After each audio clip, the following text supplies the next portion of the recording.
Fairy tales have a moral, urban legends a warning, and crime has a cause and effect. Join us as we explore the origins obscura of Boy Scout Lane. Hey, honey, tell me a story. Okay, today I'm going to tell you the tale of Boy Scout Lane. I have some wise-ass comment to insert in here, I'm sure. But one's not coming to you at the moment. No, what's not coming to me at the moment? So then you don't actually have a wise ass comment. You just want to have a wise ass I comment. do. I really do, because it involves Boy Scouts, and I was a Boy Scout for all of... 2 hours? Yeah, something like that. And yes, alcohol was involved. In Linwood, Wisconsin, located southwest of Stevens Point and northwest of Plover, there's a dirt road that's about a half a mile long with no outlet at the end. It's less than a tenth of a mile from the Wisconsin River, so the air is frequently filled with mist and fog. The surrounding land is mostly wooded, and the trees hang over the road, giving it an eerie feel, especially in the evening when the shadows of the branches seem to reach out for you as you pass beneath them. Sometime in the early 1950s, the Boy Scouts of America purchased the land surrounding this lonely dirt road with plans to turn it into a Boy Scout camp. And they named the little road going into the property Boy Scout Lane. Because why not? Of course. What else are you going to name it? Camp Kitchigumi Wawa Lane? Yes. In the early summer the following year, a nearby troop of Boy Scouts made plans to use the land for their annual camping trip. The land hadn't been developed yet. The organization hadn't even put in bathroom facilities, but the troop leader thought it would be a great opportunity to teach the boys some of the primitive camping skills that were necessary for them to graduate to Eagle Scouts. The Scouts met up in the parking lot of the local elementary school on a Friday night to start their journey. The scene as the boys boarded the bus was a festive and happy one. The kids stowed their billets on the bus and gave their parents distracted goodbyes as they eyed the crowd for their friends. Some moms were a little teary-eyed as they sent their baby boys off for the first time, while others were obviously looking forward to a weekend without their kids. I would be in the latter group. Finally, the scoutmaster checked the last name off of his clipboard, and the bus driver closed the doors. As the bus rolled out of the parking lot, you could hear the excited chatter of the boys on the bus, many of whom had never spent a weekend outside of their parents' company. The parents all smiled and made their way back to their cars, chatting with one another as they discussed their weekend plans. None of them knew that they had just said their final goodbyes. The first anyone knew that something had gone terribly wrong on the trip was when the bus didn't arrive at the scheduled time on Sunday afternoon to drop the Scouts off. An hour passed and then another. The parents were concerned and debated when and who they should call. Would the Boy Scouts know why their kids were late coming home? Was the home office even open on a Sunday? Finally, tired of the discussion and just wanting to do something, the father of one of the boys disengaged from the group and walked to a nearby house. He explained the situation to the woman who answered the door and asked if he could please use her phone to call the police. There had been no reports of a bus accident to the police, so search parties were immediately sent out to find the group of scouts. They traveled all the possible routes to the Boy Scout camp, but the bus was nowhere to be found. When searchers arrived at the site where the boys should have been camping, they found little evidence that the Scouts had been there at all. A spot where a campfire may have been built, and a few scraps of detritus and trash that may have been left behind, but no tents were there, no billets, no clothing or food, and most importantly, no Boy Scouts. This sounds like the opening sequence to several horror movies I've seen throughout my life. Pretty much, yeah. The search carried on for days, with volunteers walking the Boy Scout land and nearby properties. They turned over every log in the woods and walked the furrows of every nearby field, desperately searching for any evidence the missing boys may have been through there. As hopes began to fade, the worst fears were confirmed when the bodies of 2 of the young scouts were found huddled together on a far corner of the Boy Scout property. The boys had died from exposure and dehydration. Who knows how long they had wandered alone, scared in the woods. The strangest thing about them, though, was that their clothing was charred and each boy had sustained several first and second degree burns on their bodies before their deaths. Yet no evidence turned up during the searches of a significant fire occurring in the area. The rest of the boys were never found, dead or alive, nor was the scout leader or the bus driver. They just simply vanished from the earth without a trace. What about the bus itself? Never found. In the months and years that followed, a lot of speculation of what could have happened to the Boy Scout troop was bandied about town, though never in the presence of their deeply grieving parents.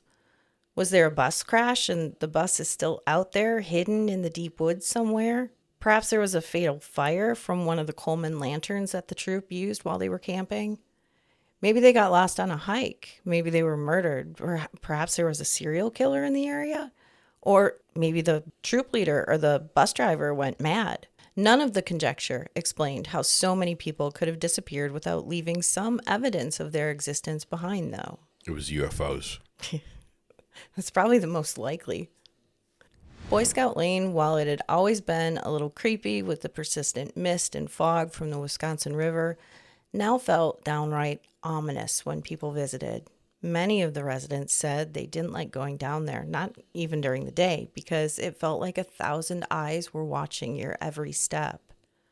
The Boy Scouts, for their part, were deeply saddened by the great loss to their community, but decided after some time that they would still go ahead with building the planned camp, with the addition of a memorial dedicated to the missing troop. Yes, because a memorial is going to make it all better. Makes it all go away. But, the Boy Scouts spent that, good Boy Scout money to buy this piece of land. Mm-hmm. Have to do something with it. Can't just sit there. Oh, of course not. Unfortunately, they were unable to keep contractors on the job to complete the project. Many work crews walked off after reports of seeing lanterns bobbing off in the distance after sunset and hearing footsteps walking in the brush around the areas they were working. No sources for the noises were ever found. When the local chapter leader visited the site himself, he left quickly and appeared shaken to those who saw him afterwards. While he never went on record about his experience on Boy Scout Lane, people close to him say he heard what he thought was the screech of bus brakes, but that sound morphed into the undeniable screams of children in agony. The camp project was scrapped shortly after that. On July in 2005, a group of 3 Boy Scout camp counselors heard the legend of Boy Scout Lane. So this is 20 years later. They decided to drive there and see what it was all about. They armed themselves with a VHS video recorder, and while they felt uneasy as soon as... Yeah, that's arming yourself. How about a crucifix and some holy water? Sorry. While they felt uneasy as soon as they turned down the road, they felt their experience was pretty uneventful. That is, until they viewed the footage they recorded. On the video, they heard whispered breaths that weren't theirs. They saw balls of light flashing by the screen and bouncing in the rearview mirror of the car. And at the end of the footage, as they were about to turn back onto the main road, the video recorded a face pressed up against the passenger window of the car. Not a reflection, but a figure on the other side of the glass. Perhaps the scariest evidence wasn't found until the next morning, when the driver went to get into her car and found small handprints on the glass of the window in the video, ones that could not have been there the day before. Freaky. In 1979, the Boy Scouts of America decided to sell the land, which had sat unused for over 2 decades at that point. It took several years to find a buyer willing to overlook the reputation of the area, but eventually one was found in the 80s, and now the land surrounding the road is private property. However, you can still walk or drive down Boy Scout Lane and see the legend for yourself, if you dare. Okay, now I really thought you were going to tell me that the person who bought it was a land developer and they built a neighborhood in there just like in Poltergeist. You didn't move the bodies. Actually, in my research, it appeared that most of the land was bought by a single family and divided between different members of the family. So, at least at the time, I don't know if that's who's still living there, but in the like birth and death notices that I came across mentioning this road, it was all the same family, but different branches of it. So, like two brothers owned parts of the property, and I think parents owned a part of the property. Yeah, so not a land developer, but just a handful of families live on what was the Boy Scout property. Okay. And they let you walk around. Or they don't chase you off the property, at least. Well, the road itself is public property, Okay. so you can walk or drive down the road. I actually have this lower in my notes. Okay, so in researching this legend, I watched several videos of like paranormal investigators going to investigate Boy Scout Lane. I read some blog accounts of like the one I included is probably the main one that you hear when people talk about this legend, the one that happened in 2005. I did add some other people's experience into that one, just kind of to mesh it all together. There was a common theme, in comments of posts and the discussion about this legend that I came across, and that is if you go there, you will be followed. Like, that is not part of the legend. It's really something that everybody who has decided to go check this out for themselves, they were followed. It's not paranormal. It is one of the landowners making sure you're not screwing around. You're not doing something. And as we talk about the problems with this legend, that will become more apparent why that is. Okay. So And that might be a good point to stick in for those of you who don't know or may not have picked it up. I actually have no idea what's going on. John asked me to tell him a story, and I do not tell him. I might tell him the title of what we're discussing, but I don't give him the meat of the story until we discuss the problems and the whys. Yes. So, Anne's actually telling me these things for the first time, and you're part of the conversation. So, right out of the gate, I am going to tell you that once again, I fleshed out this story. I had to, because it was literally every account other than the people who like went to check it out and talked about their paranormal experiences.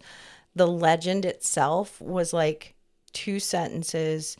It was a troop of Boy Scouts may have disappeared, but even worse, there were, let's see, 1, 2, 3, 4, 5, 6 different variations of what might or might not have happened to these kids on this road. I actually, in my story, to actually make it a story that I could tell you, tried to incorporate all of them just into the same legend. But I couldn't actually, again, find a recounting of what the actual tale was, just that there is a legend about a troop of Boy Scouts that met their fatal end on Boy Scout Lane and now, I guess, haunt it. But no details, but several different possible variations of the tale. And one was a bus crash. One was that the bus driver was a murderer. One was that the scout leader was a murderer and later hung himself, maybe, or maybe not. One was that the troop wandered off like on a hike or something and disappeared. Another one was that there was a forest fire from a dropped lantern. Another one was that 2 survivors got out of whatever happened and their bodies were found, but they were the only ones ever found. And another variation was that everybody, all of them, went missing for no apparent reason and were never heard from again. So this is one of those, you have a beginning of the story. A bunch of kids went camping. And then you have the end of the story where they never came back. And a bunch of different people filled in the middle with whatever their addled brains could come up with. Right. Okay.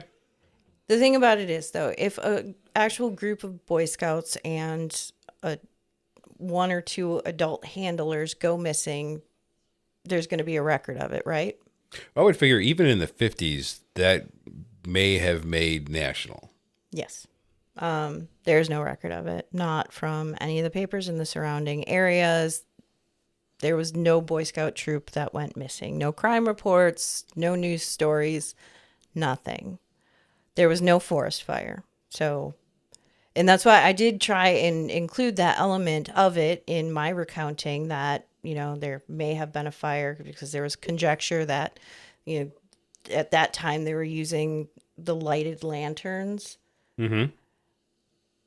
So I added that conjecture into my recounting of the tale. I tried to take everything and just kind of pull it into my storytelling to make the legend into something narratable. Right. Other than these things might have happened. We don't know. But I would like to point out that not one of those stories involved Bigfoot. No, Bigfoot was framed. Honestly, though, for like my tale, I was thinking UFOs. Like that's where I would go to if that's how it had actually happened. So when you said they were abducted by UFOs, it was like, yeah, that's probably the most likely thing. But then, you add in the kids with the charred clothing, which that wasn't part. I was just trying to add the fire portion into it. And Wisconsin gets a lot of forest fires. Well, not so much anymore, but back in the day they did. Like I know my parents talked about some major ones that happened when they were younger growing up. So it's not like unusual that there would be a forest fire in, the northern parts of Wisconsin, but it would be unusual that that didn't show up in any papers anywhere, especially in relation to missing children. There's no evidence that any of this happened other than just hearsay. Now, because you told me, I did know in advance the area this was in, and I recognize the name of the area. Mm-hmm. Is there something in the water? Yeah. So, you heard me. I occasionally will discuss these episodes with a couple of my friends as I'm trying to like suss things out. And you heard me telling somebody that the area is rife with urban legends, and it is. And that's actually a step down in my notes. This road, Boy Scout Lane, is a quarter of a mile from a place called Woodville Cemetery, which is the burial place of Calvin Blood. There is a legend that surrounds Calvin Blood and that cemetery as well. In one of the videos I watched, they were actually investigating both sites. It co-ops, I talked about how, in one of the possible versions, the troop leader hung himself. That actually co-ops the Calvin Blood legend. So those two are kind of merging together. What did Kelvin Blood do? I don't know. I tried not to actually research it that much because Okay. I didn't want to co-opt the two, and we might cover that later because, it being somewhat local to us, not local, but.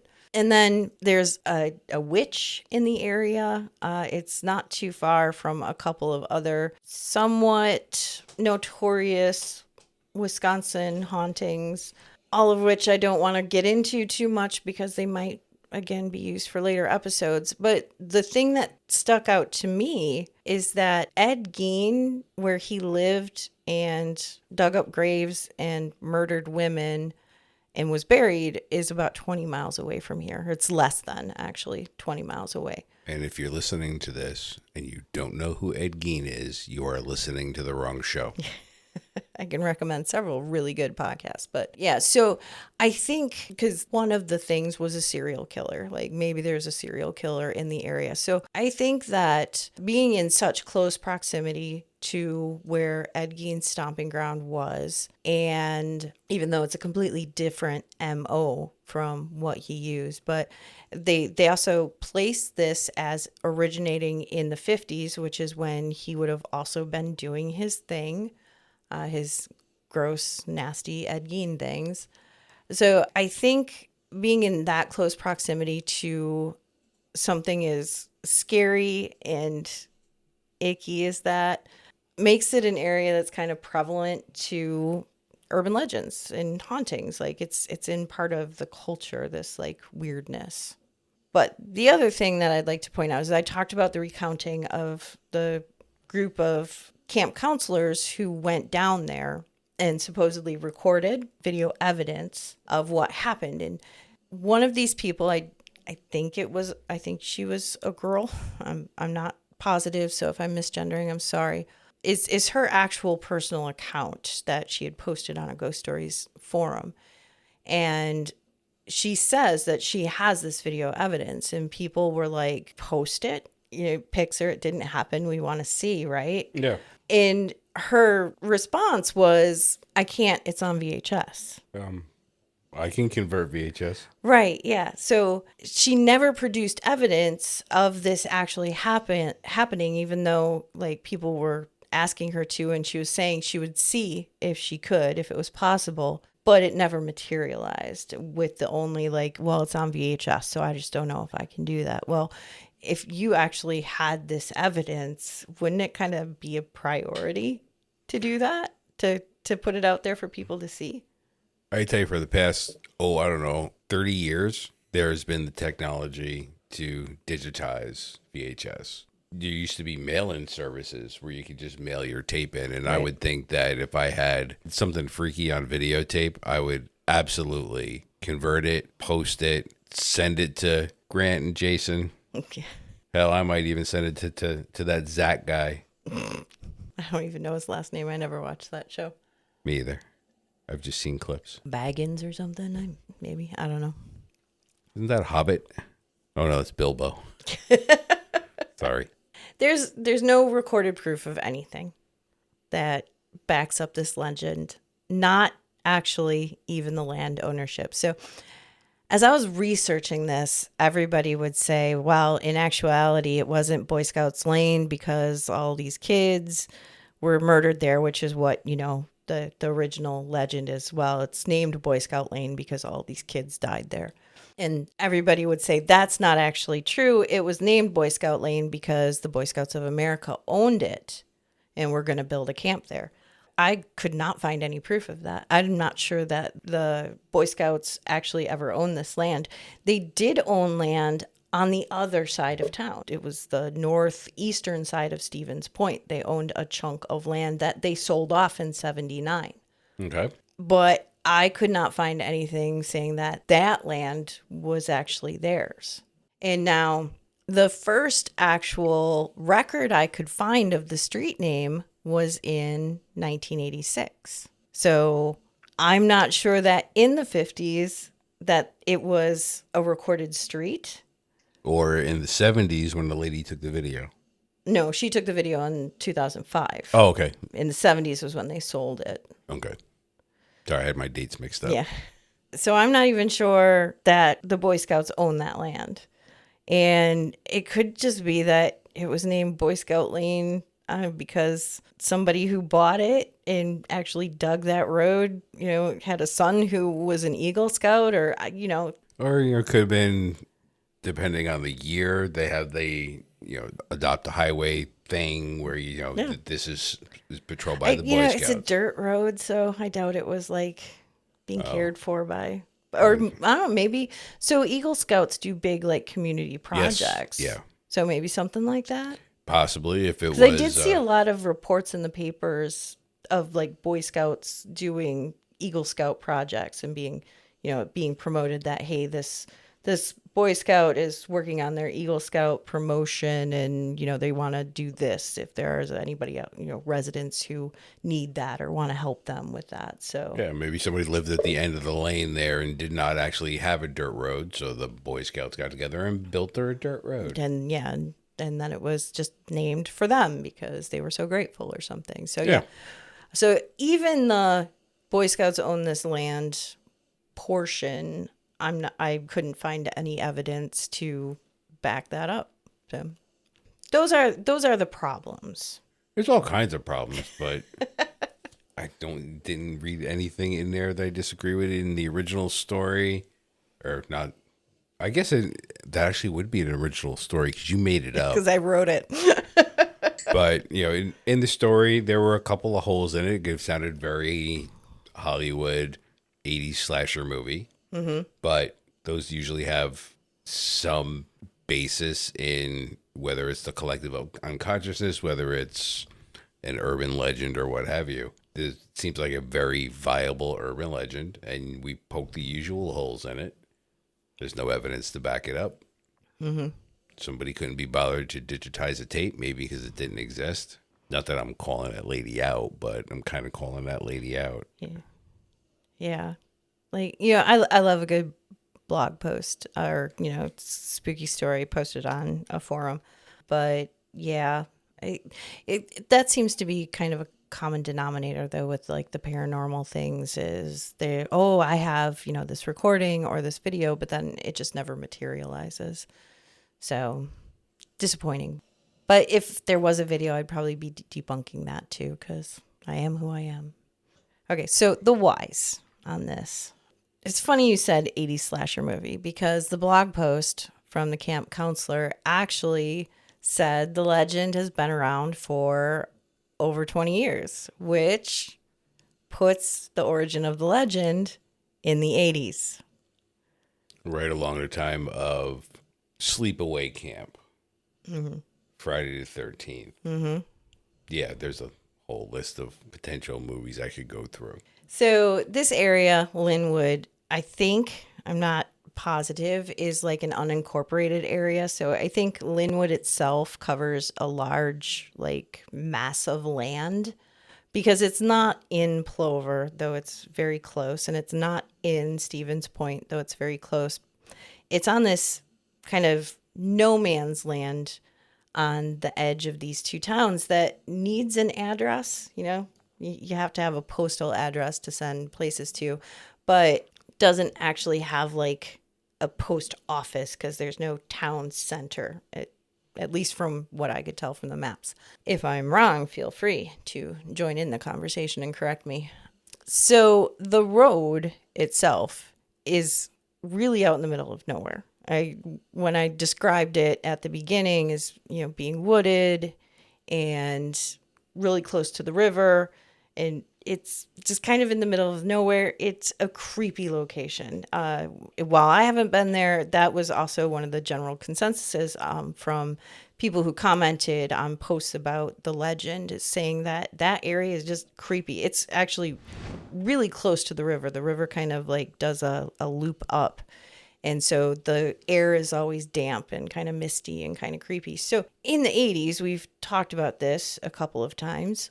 You have a generation of basically feral children, you know, teenagers who are raising themselves. It's the whole Gen X vibe. We're looking for places to go and do the stuff that we couldn't do in front of our parents, right? We're going to cemeteries and such to drink or get high or have sex, do whatever we were doing. So I think this dirt road that was completely wooded and private became a spot for kids in the area to go get into trouble.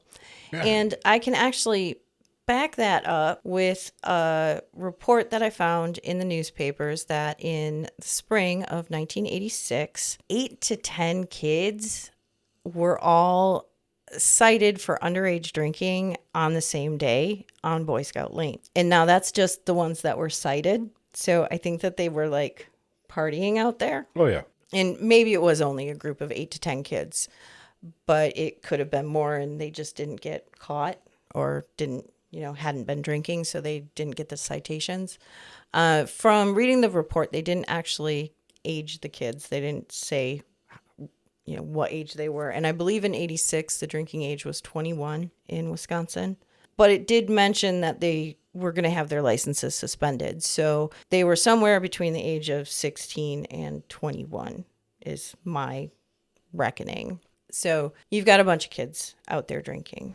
In 1992 is when you start seeing vandalism reports from that area. So I talked about how people are being followed. And it's a very real thing, not a paranormal thing, because you have a bunch of kids using this as a party spot, or now a bunch of legend seekers going down there to take EMF readings and such. The property owners in the area are very cautious about who is going up and down that road because there's 3 houses, I think, or 4. There's not very many houses there. So they're very aware when people are driving up and down that road at night. And there were vandalism reports in the papers. So, Were there reports of Satanism? no, actually. Really? No. Nope, no Satanism. Just That surprises the hell out of me right kids there. drinking and then vandalism, knocking down signs and, spray painting things and Doing things that kids busting do stuff when up. they're Yep. drunk. Yep. I was absolutely sure there was going to be a Satanist involved. Nope, not in this one. Actually, 80s and Satan go hand in hand. So now the first news report I actually saw on the legend was in 2005, which is 2 years before the blog post from our camp counselor. So if you're following the dots, you can actually almost pinpoint the day when this legend began, at least in my head. There's a big party down on Boy Scout Lane, and a bunch of kids get busted. Here's the thing, folks. Underage drinking will follow you for the rest of your lives because the newspapers named the people. And so in 30 years, you might get some weird ass podcaster tracking you down asking. So I got to tell you, I've been waiting for like a week to hear this part of the story. Asking if you knew about the rumors of Boy Scout Lane before you were there on one spring evening in 1986. None of them responded to me. So I tracked down a handful of them and sent messages, but it's just, some crazy lady on the internet. But I was trying to find out, if they ever do respond in the future, I will definitely update you. But I was trying to find out if they had heard of the legend before they went down there that night. Like, I don't care what they were doing there. I did the same thing. All of us Gen Xers did. But I wanted to know, was there a legend? Did they go down there because of the legend? Or when they were down there, so think about this. You're in a group of people. You're a teenager. You're drinking and trying to hook up. And you're sitting down on some creepy, misty, overgrown dirt road. What are you going to do as you're down in your beers or Boone's Farm or Mad Dog or JD if you're me? What are you doing down there? Nothing I can tell you on the radio. You are a different animal. You're trying to... see, now you did it to me because I was going to say, you're trying to hook up. No, you're not. Yeah, well, yeah, you are. But part of trying to hook up was telling spooky stories, right? No, not for you. Okay. No. That's what so where at this time in my life where I lived, there was an area urban legend. And the boys would take the girls there to try and scare them because they felt that it would the girls would get scared. They'd want to be held close and then they could, Cop a feel. yeah, get to second base. So this will be another running theme in here. We grew up very differently. You didn't need to use spooky stories to get the girls. No. No, I was a musician. We got girls all the time. I actually said that with a straight face. Tuba players didn't get all the girls. I didn't play tuba. In my brain, following this progression, around the time that this party happened is probably when the legend started. It was a party spot. It was hey, let's go down here, and spooky stories were told. Maybe they talked about, why is the road named Boy Scout Lane? And somebody was like, oh, didn't you hear about the group of Boy Scouts that went missing? Even if it's not like when the legend was invented, I think it's when it got its traction. Mm-hmm. And that makes sense. Yeah.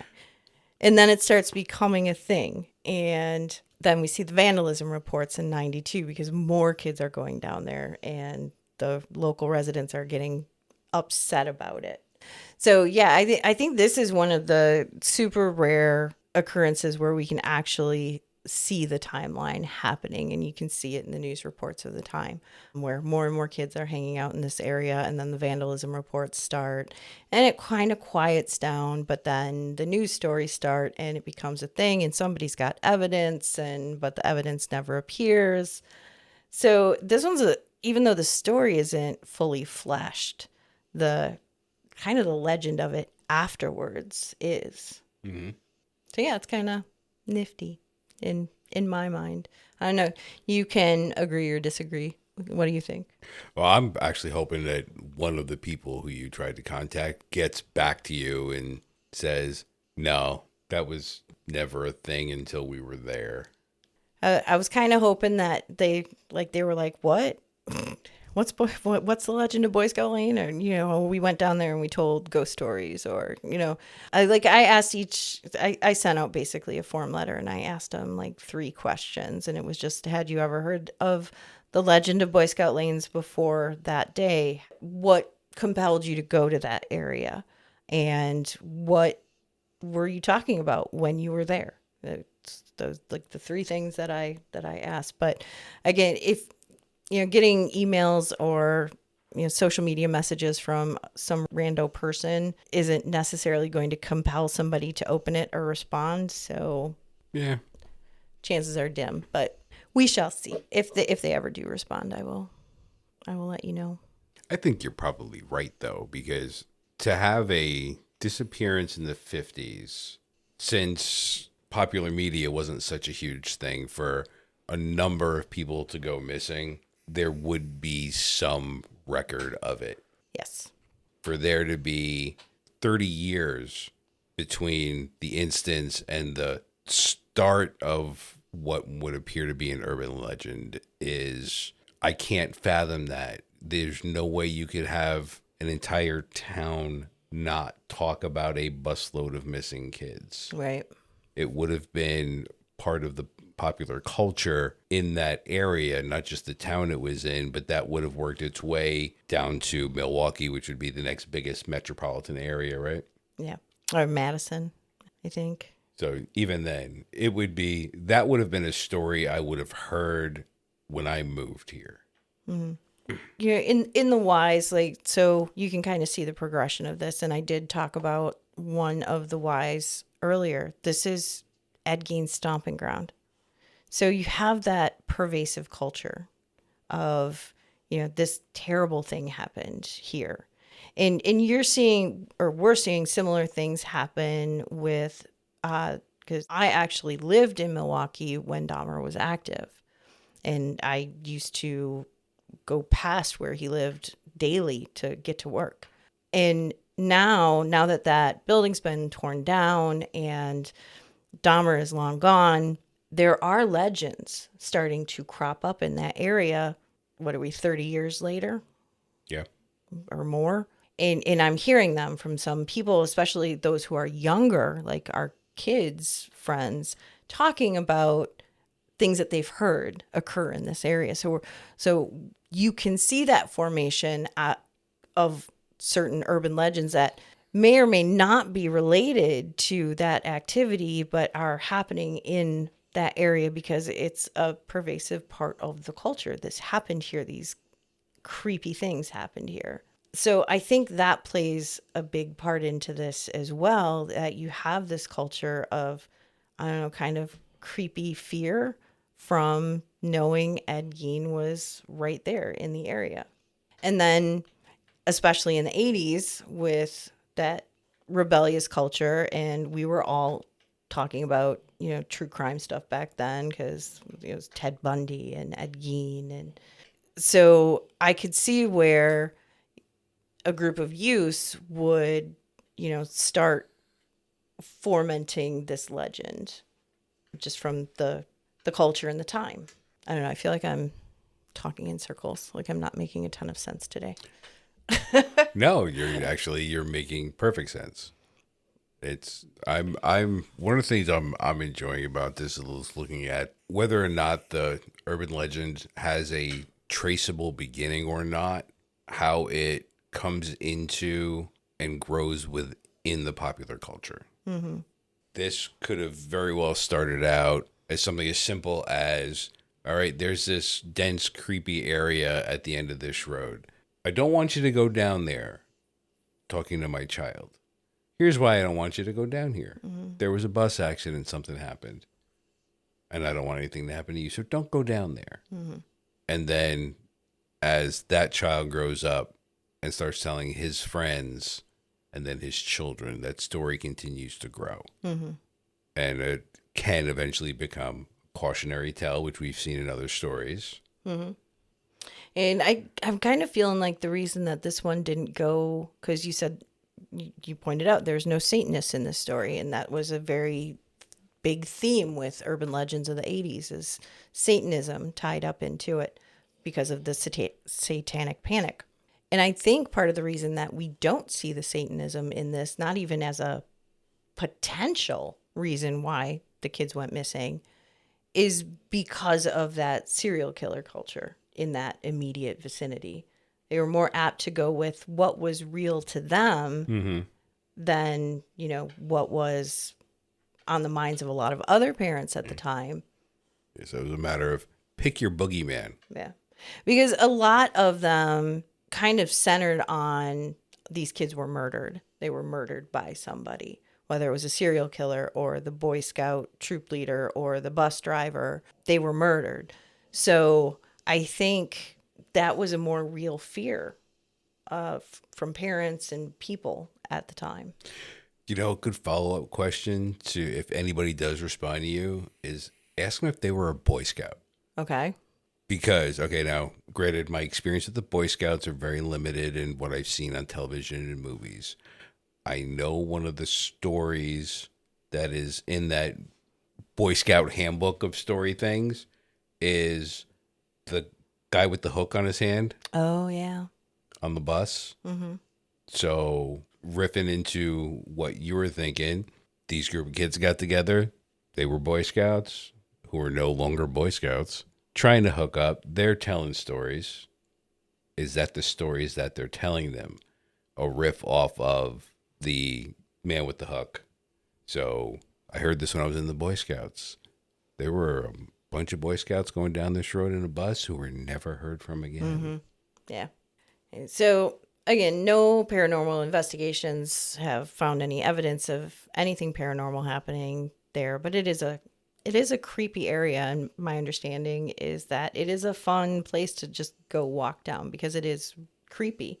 Just the natural surroundings of it are pretty creepy. So if you want to visit, you can do so, but again, do so at your own risk because the residents in the nearby area aren't really receptive. They're not like violent. There's no reports of them like being confrontational or anything like that, but they are going to keep an eye on you to make sure that you're not doing anything you shouldn't be doing there. I keep an eye on a car I don't know going down the street. So yeah, I get it. Yeah. I know. So for the warning on this urban legend, and this one is really, it's all over the place because it has so many variations, and it's absorbed other local legends. I'm gonna read what I wrote down. But actually, I think you've got the better one of this. I was trying to figure out what the warning of this is, but because it is so all over the place, I was kind of struggling with it. And I just kind of came up with teens trying to look cool, make up urban legends, and underage drinking is a crime and will stay on your record. And some crazy lady from a podcast will contact you 30 years later because of it. So, but I do think, I think you've actually got it. It's one of those, stay away from this area because it's dangerous for whatever reason. It's private property. You're going to get in trouble from the residents there. It's so wooded, you could get lost in the woods. And it morphed into this like murder story. So I think you're probably right. It was parents who were just trying to keep their kids away from an area that they didn't feel was safe. Yes. And in the 80s, it never worked. Don't go there. Where's the first place I'm going to go? Maybe it started in the 50s and like the kids were parking, like maybe. Like what was it from Happy Days? Blueberry Hill? No. As I found my thrill on Blueberry Hill. What was the place that they used to go park? I don't remember. Yeah, I don't know. But yeah, so I think that was it. Was that a good story? Yes. You know what was actually the best part of the story was the part you made up. I made it all up. What are you talking about? I mean, I No. didn't make up that No. there's a legend there, but You made up the middle. And there were spots of it where I'm like, I can believe this. I can get sucked into this. I'm going to keep looking for that real one. I'd like to thank my sources. Thank you to wikipedia.org for their entry, Boy Scout Lane. Thank you to wisconsinfrights.com for their article, 8 Most Haunted Roads in Wisconsin. Thank you for Devon Bell at devonbellauthor.wordpress.com for her blog entry, The Mysteries of Boy Scout Lane. And to Earthbound Angel at yourghoststories.com for her post, Boy Scout Lane. And lastly, thank you to Wisconsin Haunts for their YouTube video, Boy Scout Lane, America's Most Haunted Highways. If you'd like to join the conversation, you can follow us on Facebook or Instagram at origins.obscura or drop us an email at originsobscura@gmail.com. That's originsobscura@gmail.com. Join us next time as we explore the origins obscura of legends and lore.